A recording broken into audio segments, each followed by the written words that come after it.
Pagupit tayo kaya insan. Imekos-mekos na nila yung buhok ko. Init dito ngayon. Nagkatirig yung araw. Tingin lang yan. Init. Samantalahin ko na yung araw ko muna. Ano mamaya pagka tapos magpagupit, ligo sabay tulog. Hindi pa ako natutulog, galing akong trabaho. Dito lang naman ito, malapit na naman ako yung pagupitan dito. Kaya pwede na mo nang puntahan. Bago ako matulog.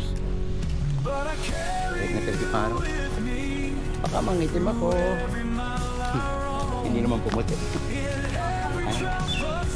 Ang daming insan dito. Ayan na, tingnan. Puro insan yan. Lalo dun kung sakali. Kung linggo lalo, mas maraming insan.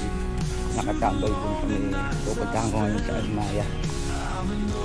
Ayan, insan. Puro insan, karamihan dito. Nagbulbul yung mukha.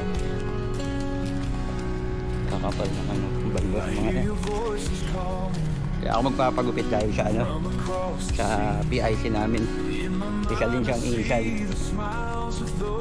Ano siya sa mahabay buhok. Pero yung mga katraba, ay mga kalahi niya, ultimo amoy, alam niya na. Tornado, tornado!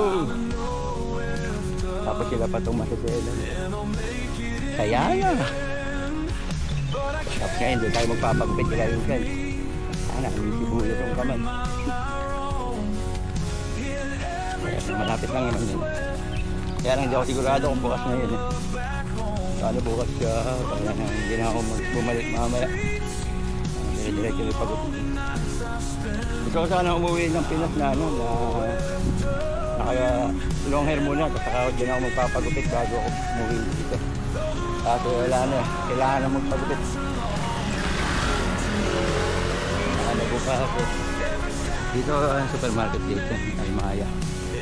Dito lang ako bumibili ng ulam na makakain ko. Ayan, aming insan dyan, halos puro sila insan.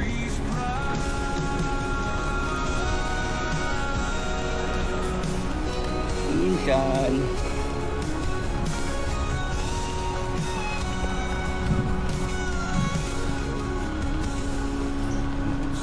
Puro insan makikita nila. Yan o, dami nila. Insan.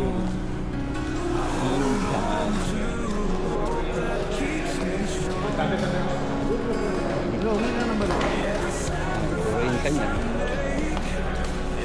Insan. Yan, bukas na. Bukas na.